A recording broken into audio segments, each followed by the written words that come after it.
Crimewatch. 4 True Crime Stories by Liz Mills.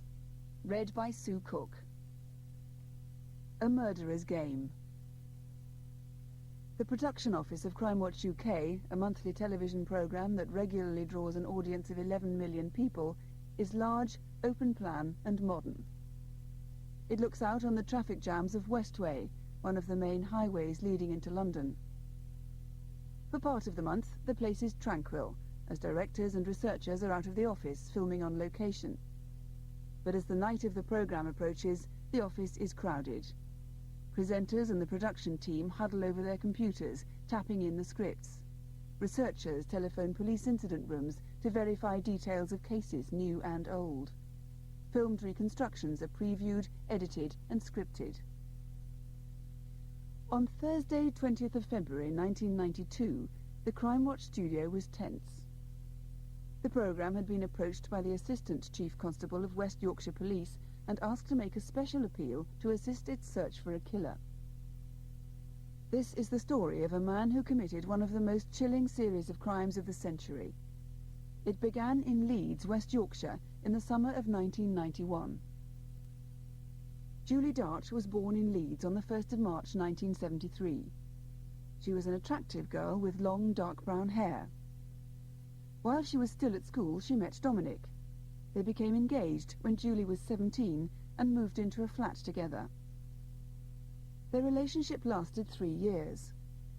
Julie then moved back home to live with her mother, Lynn, towards the end of 1990. At the time, she was unemployed. One evening in May 1991, she went to a club in Leeds and bumped into Dominic. They started seeing each other again. Julie told her mother that she had got a job at Hazelton Laboratories, a research establishment near Leeds General Infirmary.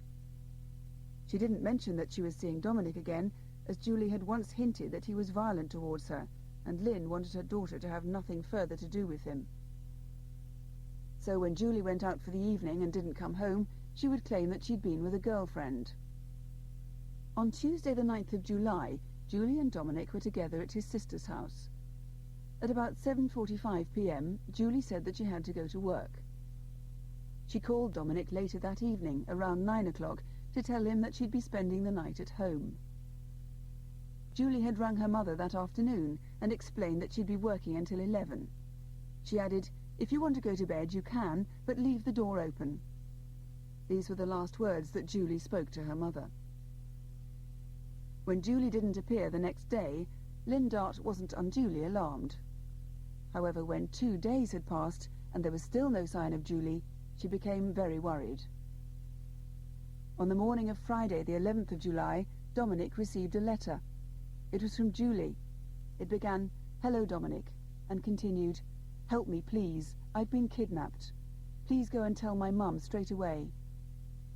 The letter contained a direct appeal for her mother to phone the police and was postmarked 7 p.m. Huntingdon.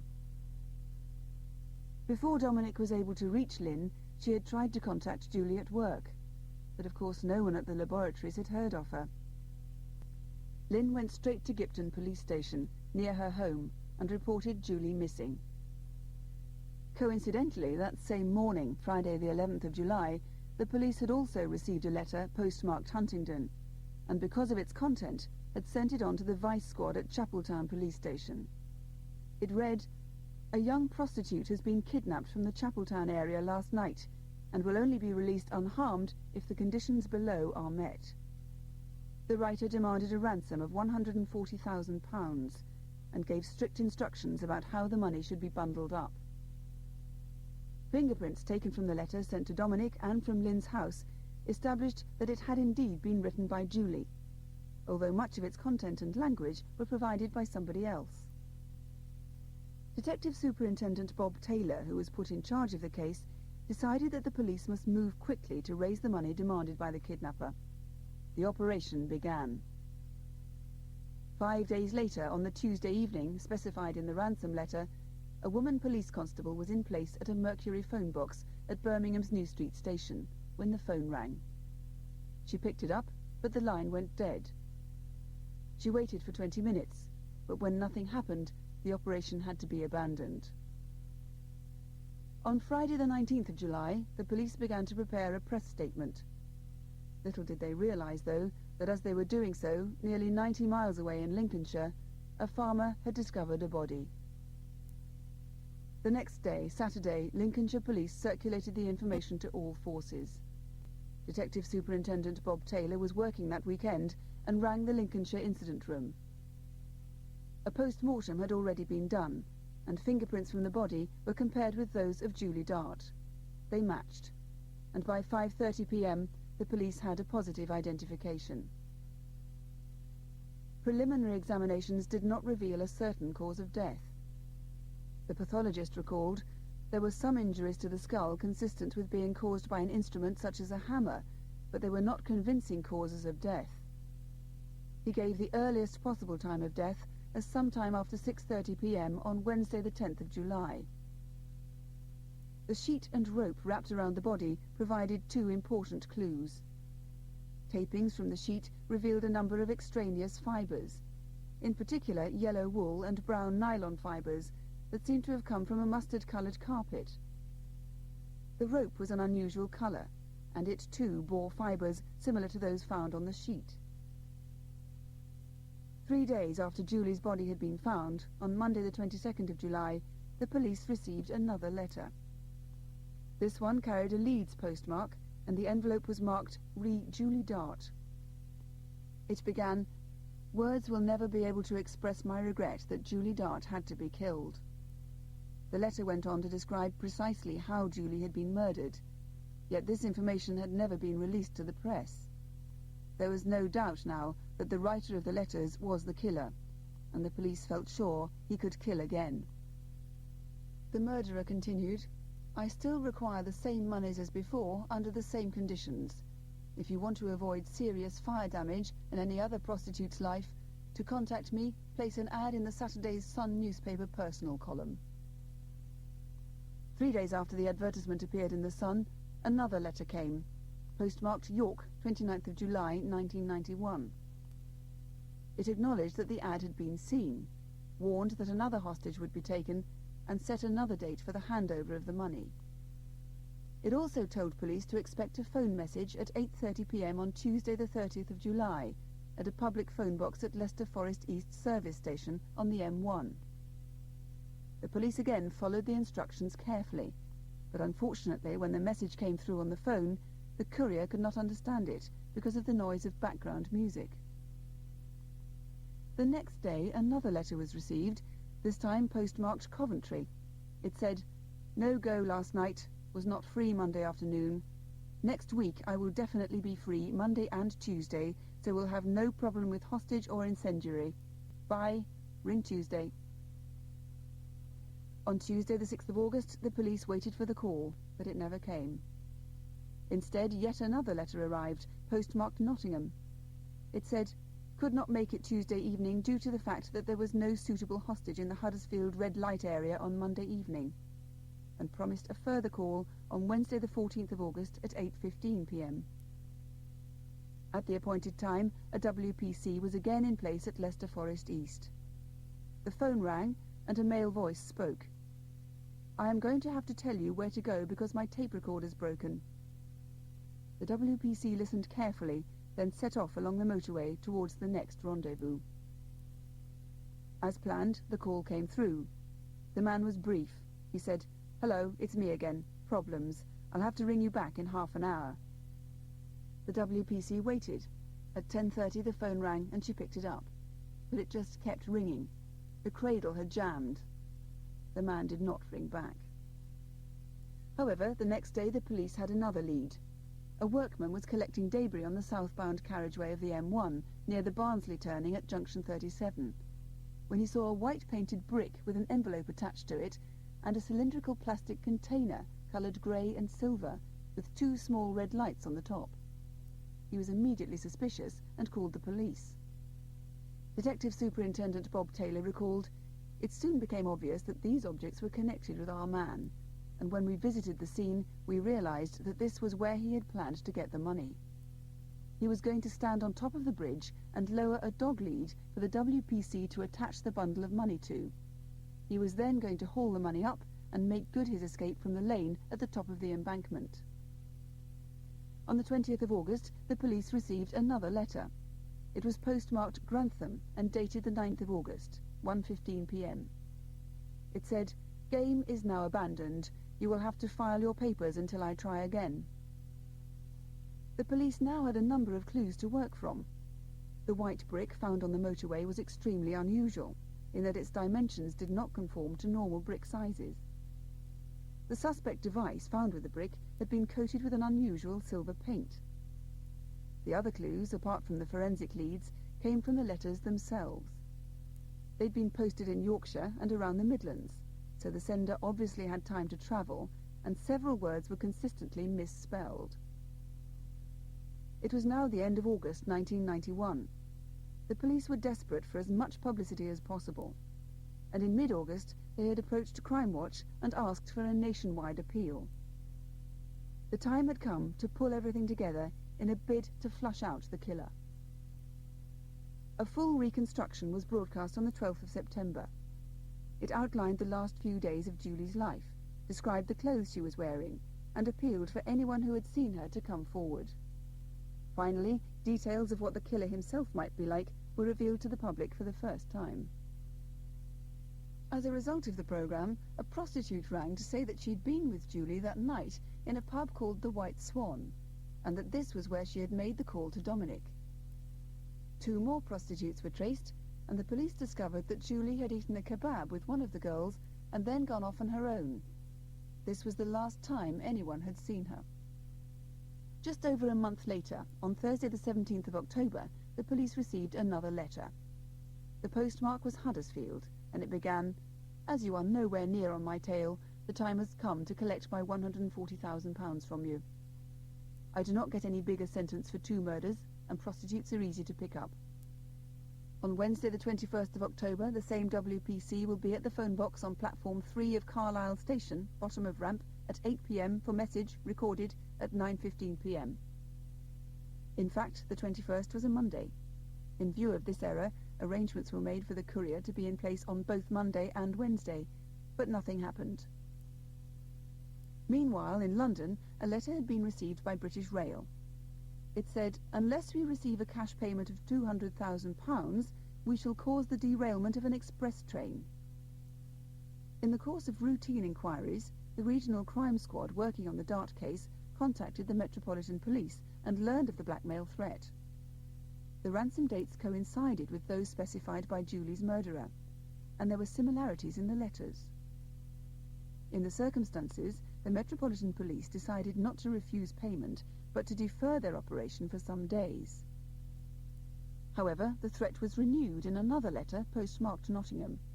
It stated simply, "Congratulations, you have now qualified for retribution."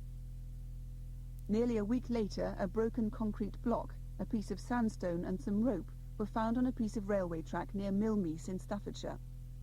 Mercifully, they'd caused no damage to trains or passengers. As a result, Detective Superintendent Bob Taylor was put in charge of the British Rail blackmail case as well as the Julie Dart inquiry.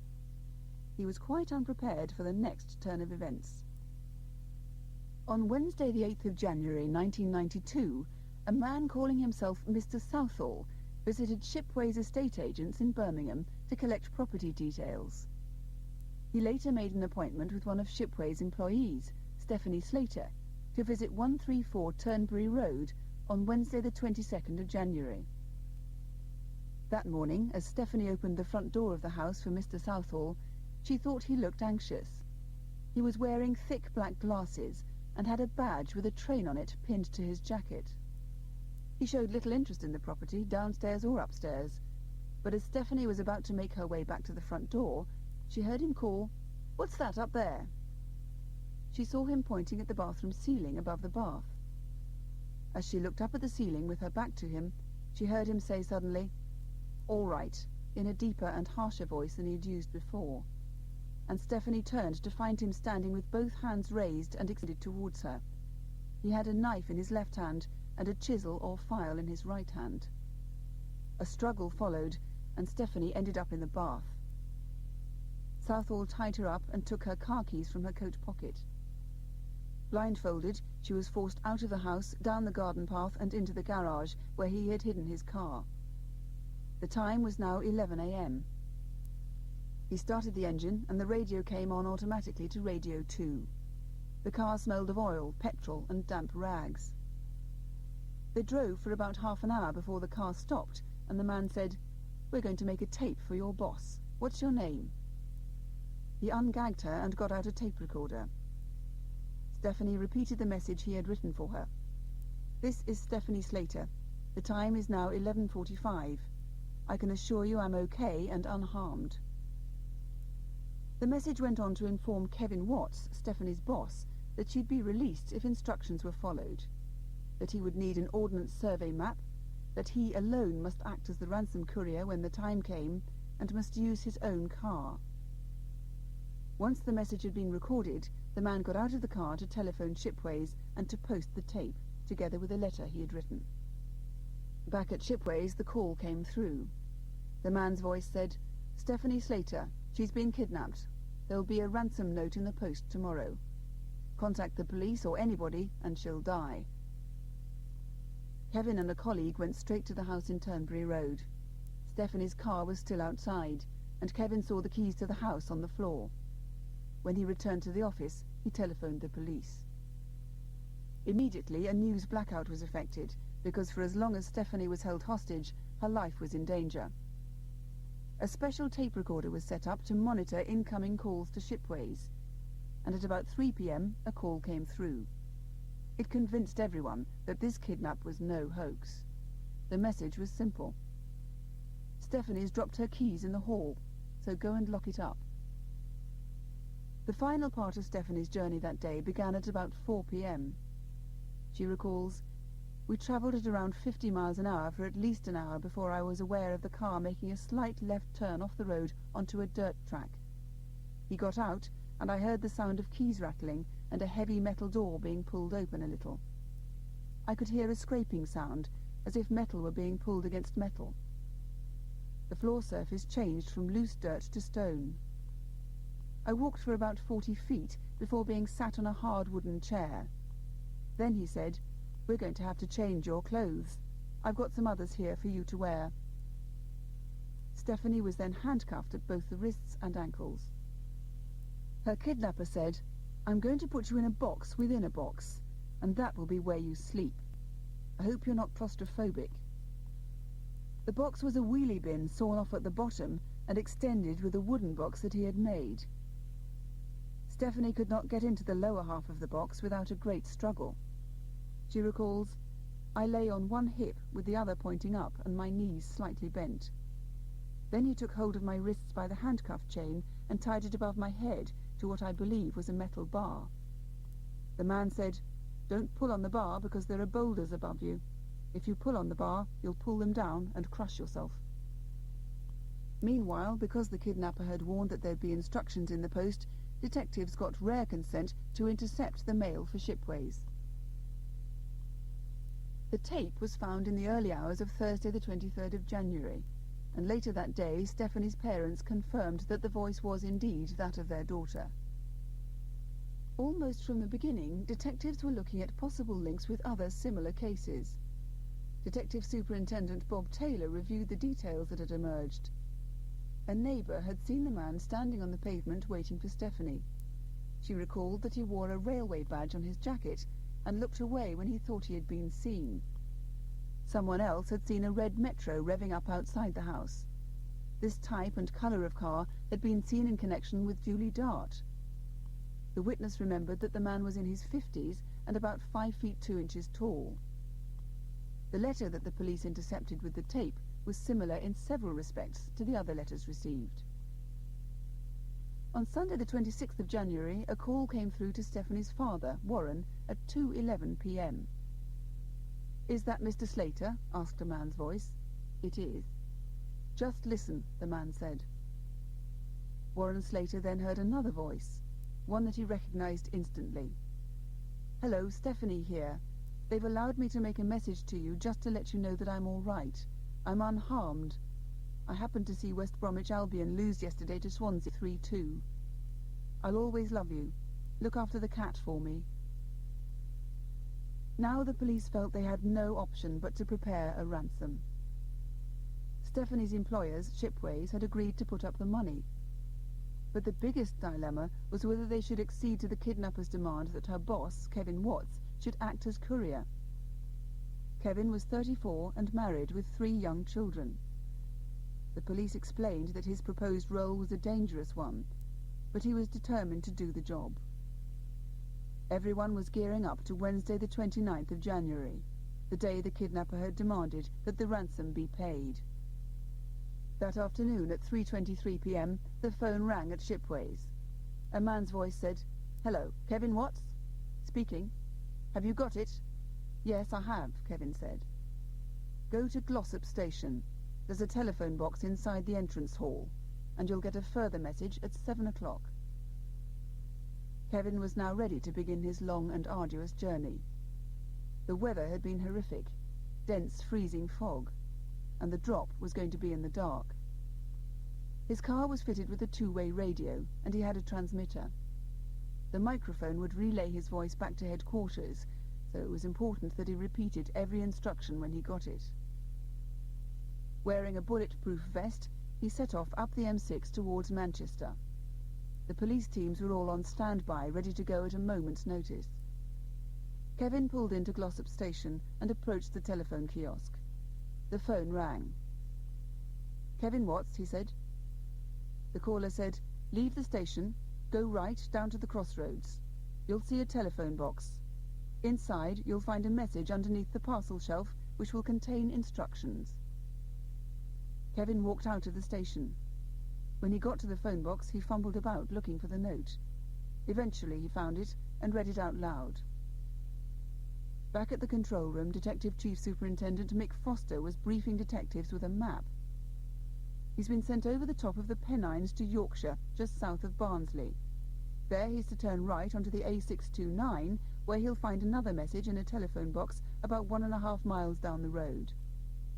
Kevin was told that he had to be at the next phone box by 7:40 p.m. If he missed the time, there would be a message waiting for him. It was now 7:30, and as he got back into his car, he knew that he was not going to make it on time. In fact, visibility was so bad that it took Kevin 45 minutes to get to his next destination. Finally, he reached the phone box. He found the message in a brown envelope and carried it back to the car. Again, he read it out loud. "This route will show if you're being followed." The note told him to turn around, then turn right 50 yards up on the right-hand side. Then turn left about 100 yards up on the left-hand side, down a bridle path. As he made the turn, the police lost all radio contact with him. The road was now just a dirt track.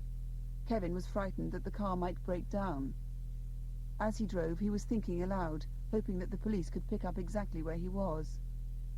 He'd been told to look for a red and white cone. By the cone would be a bag. The note told him to place the money in the bag. Kevin got out of his car, grabbed the bag from underneath the cone, and jumped quickly back into the car. When he opened the bag to transfer the money as instructed, he saw a stenciled message inside. It read, "Go to end of lane, turn left back to roundabout, A628/9, turn right, phone box 3.5 miles left-hand side, message taped under shelf, 15 minutes allowed." Meanwhile, Stephanie was waiting inside her coffin and beginning to get very worried. Her kidnapper had said that he'd be back between 8 and 9 p.m. He had left that morning at around 9:15. 12 hours later, the telephone still had not rung, and she had heard nothing. Kevin was driving slowly when suddenly, right in the middle of the pathway, he saw another cone. The stenciled message that was stuck to it read, "On wall by 4 sign, wood tray, do not move tray, sensor inside, put money bag on tray. If buzzer does not sound, leave money there. Remove cone from in front of car and go. Money will not be collected until you have left." Kevin recalls, "At the time I wasn't in control of my own mind. Once I'd placed all the money on the tray, I just wanted to get out of there. I learned afterwards that there was actually a message on the tray which I didn't pick up because I was in so much of a panic." The message told me to return to Shipways and wait for a phone call that would tell me where Stephanie was. After Kevin had dumped the money, he quickly drove out of the area, and the police caught up with him as he approached the main road. It was nearly 11 p.m. when Stephanie heard a car. She was frantic with worry and shouted out, "Did you get the money?" Her kidnapper replied, "Yes." He led her, still blindfolded, to a chair where she changed back into her clothes, then guided her into another building. She got into a car, and they set off. It was freezing cold, and after about 2 miles he put the heater on. As the rest of the team was alerted to the night's events, the family liaison officer, who was with Warren and Betty Slater, knew that it was going to be a difficult evening. Stephanie's parents would need a lot of reassurance and support now. The officer remembered, "There was suddenly a loud banging and ringing at the door, which concerned me greatly. Warren was heading for the door, and I shouted to him to leave it. I'd answer it. But it was too late. The door was already open, and there on the doorstep was Stephanie." The message that Stephanie was back home safe and well was relayed to police headquarters. The police began interviewing residents, and a neighbour recalled seeing a red Metro pull up outside his house the previous evening. He saw a girl getting out backwards. Police also found where Kevin Watts had dropped off the money. The extortionist had been on the bed of an abandoned railway line known as the Dove Valley Trail. It runs to another bridge 3 miles away, the one where the painted brick and strange container had been found in the Julie Dart case. Here again they found a dummy device with silver paint on it. A length of washing line had been used to pull the money up. Stephanie was debriefed over a period of 8 days. As she recounted her ordeal, the police discovered that she was an extremely easy person to interview. She was very cooperative, and she'd been able to remember things in great detail. She recalled waking up on the first morning to the sound of Radio 2. A few minutes later, at about 8 a.m., the man returned to the room. He pulled her out of her coffin and offered to make some porridge. She remembered hearing a ping, which must have been a microwave. She lay on a mattress for most of that day and heard people coming and going, holding brief conversations with the man. At some point, she became aware of a dog inside the premises. The man later told her that he had a 6-month-old Alsatian bitch. Stephanie thought the room was used as some sort of work area because she often heard the sounds of banging and hammering. The building smelled of damp, oil, and grease. On the final night of her captivity, when the man allowed her to sleep on a mattress, over the top of her blindfold, she managed to see a single wooden beam on the ceiling. She also remembered hearing a telephone ring, and although it rang only 2 or 3 times, she was certain it was an old-fashioned one. And from time to time she heard another bell, which sounded a bit like that of an old-fashioned cash register. About a week after Stephanie's release, the kidnapper sent his final letter. He called it The Facts. This was to be his downfall. It began, "I, being the kidnapper of Stephanie Slater, am not the killer of Julie Dart. It is impossible that there can be any positive connection between the 2 cases. I am also not the person who idiotically tried to blackmail British Rail. The idea was a variation of an idea I had discussed with another. I now believe that he may have used my word processor to make his demands." The letter went on to explain how he had dropped Stephanie off and how sorry he was for what had happened. It had been posted in Barnsley on Wednesday the 5th of February and copied 8 times. Those in receipt included Lynn Dart, West Yorkshire and West Midlands Police, BBC Television, Yorkshire Television, and the News of the World and Sun newspapers. The police knew immediately that the letter was genuine. It contained spelling mistakes like those in the Julie Dart letters, and now proved that there was a link between all 3 crimes. Once Stephanie's debriefing was over, and all the available information had been analysed, a press conference was arranged for Thursday morning the 20th of February. And that evening, Crimewatch UK broadcast a special appeal. Sitting at home watching Crimewatch that night were Michael Sams and his wife Tina. After a few minutes, Mr. Sams remarked to Tina that the kidnapper could almost be him, and she replied, "It's a good job you've got a tin leg." He warned her that the police would be checking everyone with a red car, and that if they turned up, she was not to worry. About 100 miles away, in Keighley, West Yorkshire, Susan Oak returned home about 11 p.m. She had seen all the publicity about the kidnapping, and a nagging idea that the man might be her ex-husband, Michael Sams. She had seen him only a few days earlier at his father's funeral. He had been driving a red Metro that day. For her own peace of mind, she was keen to see Crimewatch, and earlier her son had videotaped the programme for her. As soon as she got in, she sat down to watch, and when she heard the voice, she was stunned. Susan could not get through to the studio because the lines were jammed. Over 1,300 calls were received that night. Instead, she rang her local police station, Keighley, and was put through to the Milgarth incident room in Leeds. Susan gave police the name Michael Sams and told them that he had a small red car, ran a power tools business from a workshop in Newark, and was passionately interested in railways. Her call was one of a number that needed to be checked, and officers visited her at home later that night to take down more details.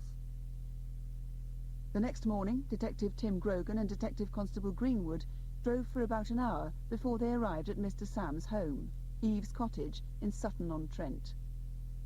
When the detectives walked through the door, their eyes were drawn to the railway memorabilia plastered all over the walls. In one room was a word processor. Outside was an Alsatian dog. Tina Sams explained that her husband worked at T&M Tools in Newark. His workshop backed onto the River Trent, and to one side was Newark Castle. As the policeman approached the premises, everything was just as Stephanie had described it. A red Metro was parked outside. The name T&M Tools was written in stencil, like a number of the letters they had received. And there was a notice saying "Closed Wednesday," which was crucial, because all the activities associated with the crimes had taken place on a Wednesday.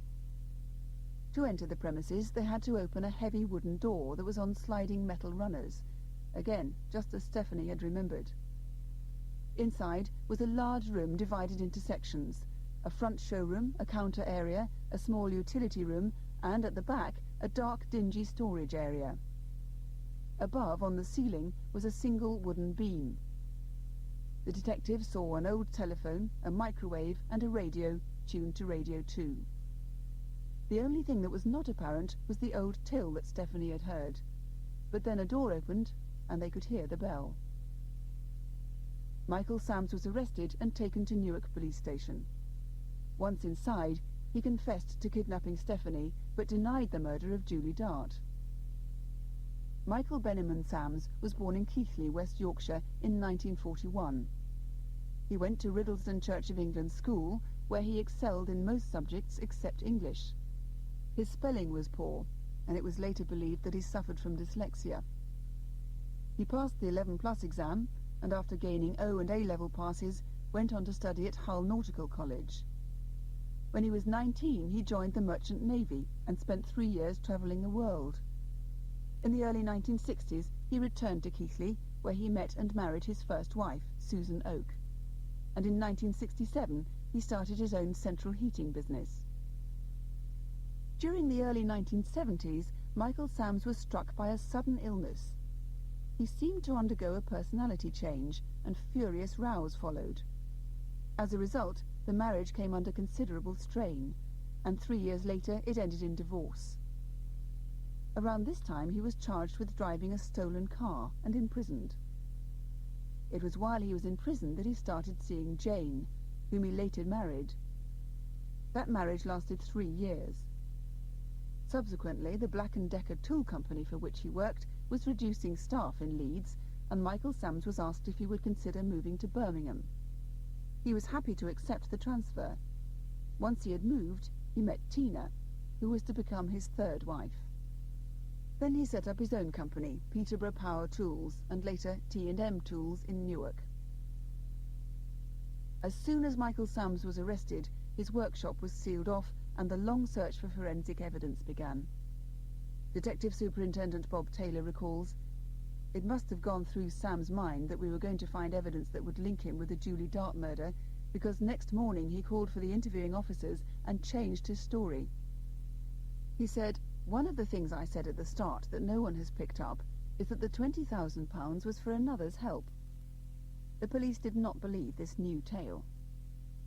And evidence was beginning to build up. At Michael Sam's workshop, forensic experts had found, among other things, a long strand of hair and an old curtain that had a bloodstain on it. The blood was subsequently shown to be of the same group as Julie's and different from that of Michael Sam's, his wife, and Stephanie Slater. Some mustard-coloured tufts of carpet fibres turned out to be indistinguishable from the fibres and tufts recovered from the sheet and rope that had been used to wrap Julie's body. The police questioned him at length about the fibres, but his explanation was simple. The sheet and rope must have been in his workshop at one time, but his accomplice had taken them. The day after his arrest, Sams had agreed to provide a sample of his handwriting, and this had been sent away for comparison with the letters received earlier in the inquiry. Meanwhile, back in the interview room, the police put to Michael Sams details that had emerged from the letter called The Facts, posted a week after Stephanie's release. Sams had admitted to writing the letter. A bizarre exchange took place. "In a previous letter," the interviewing officer said to Sams, "you said that you know the man that murdered Julie Dart and tried to extort money from British Rail." "That's correct," said Sams. "Is this the same man that's got all the money from the Slater kidnap, your accomplice?" the policeman asked. "It is, yes," Sams confirmed. "But you've always said that these cases could never be linked with the Stephanie Slater case. You've always been adamant about that." "Yes," Sams said. "But now you're saying the cases are linked," said the police interviewer. "Now they can be linked," Sams stated. He was then questioned about the handwritten letters. The expert to whom they'd been sent, who had analysed the letters addressed to the Julie Dart inquiry and the sample of Michael Sam's own handwriting, was certain that he was the author of all the letters. Detective Sergeant Tim Grogan began, "Those samples have been examined by a forensic scientist, and it is his opinion that you wrote the York letter and the Coventry one." "No, I'm sorry," Sams replied. "He's examined them and says you wrote them," Grogan persisted. "Well, if he's right, but I say I didn't," said Sams. "There are 14 identical spelling mistakes. How do you account for that?" "I've no explanation at all." After this interview, Michael Sams went away, thought about it, and then changed his story. He admitted that he had lied. "So you did write the letters?" Grogan asked. "Yes, I did. I was used. My accomplice made me write them. He was using me for a pillock." "But why did you do it?" "It seemed like a good idea at the time." The evidence against Michael Sams was now overwhelming. First, he had finally admitted to writing the letters. Second, fibres from his workshop matched those found with Julie's body. Third, the computer in his home had on it information relating to a prostitute called Julie D., along with details relating to the British Rail blackmail and the Stephanie Slater kidnap. Mr. Sams thought he'd deleted these files, but experts managed to retrieve them. Fourth, the silver paint common to both cases was distributed mainly through model shops. Samples were traced back to a shop in Newark. Then tests revealed that the same paint had been used on Michael Sam's motorcycle and on part of his model railway set. However, on the subject of his accomplice, his story never changed. It was his main defense. If detectives could only find the money, this part of his story would be destroyed once and for all. In the months that followed the arrest of Michael Sams, the investigation team had never been able to prove any link between him and Julie's body. They went back through all the witnesses' statements again and discovered that a farmer had seen a red car near the spot where her body was found. He was re-interviewed, and although he could not describe the man himself, he recalled two people who could. They remembered that the man limped and had a stick. This information was put to Mr. Sams, but he denied it all at first. An identity parade failed to pick him out, but afterwards he admitted to being in a place called Stoke Summit, just a mile and a half from where Julie's body was found. Detectives asked him what he was doing there. He said he was train spotting on his day off, one Wednesday sometime after Stephanie's release. He even remembered what the weather was like, dull and rainy. He was helping the police more than he realized. Detective Sergeant Tim Grogan recalls, "We checked the weather forecast, and the only day it could have been was Wednesday the 19th of February, the day before Crimewatch UK. My suspicions were immediately aroused. He knew that the television appeal was about to happen and that we were closing in on him. So he wanted to move the money. My hunch was that this was where he buried it." The search started on the next Tuesday, and ground-probing radar equipment was booked for 3 days. Detectives felt certain that the money was there somewhere, but were not confident that they would find it in the short time available. However, on the final day, when spirits were flagging, they found a box 8 inches below the surface of the earth. Packaged in a Black & Decker parts tray, about the size of a seed tray, was the money. Identical trays had been found in Michael Sam's workshop. The following morning, when Michael Sams read about the find in the papers, he punctured the detectives' pleasure. He informed them that they had unearthed only half the money. A forensic scientist confirmed this. The money had been packaged up in a certain way, exactly as the killer of Julie Dart had requested, and all the £50 notes were missing. Sams told police that his accomplice had buried the other half of the money quite close to where he had buried his own share. So they went back to Stoke Summit. After only 3 hours, they found a patch of soft ground 16 feet away from the first find. This time, the money they uncovered had been packed into an ice cream carton and placed inside a Black & Decker bag. For Detective Superintendent Bob Taylor and his team, it was one of the greatest moments of the whole inquiry. It completely destroyed the fiction of an accomplice. If there had been a second man, he would have had plenty of opportunity, 9 months in fact, to return and collect the money. During the 18 months since his arrest, West Yorkshire Police had compiled a substantial case against Michael Sams. The charges were blackmailing British Rail, the abduction and kidnap of Stephanie Slater, and the murder of Julie Dart. The prosecution case lasted for nearly 3 weeks. In his defence, Mr. Sams gave evidence, but he refused to name his accomplice and denied that he had had anything to do with Julie Dart's death.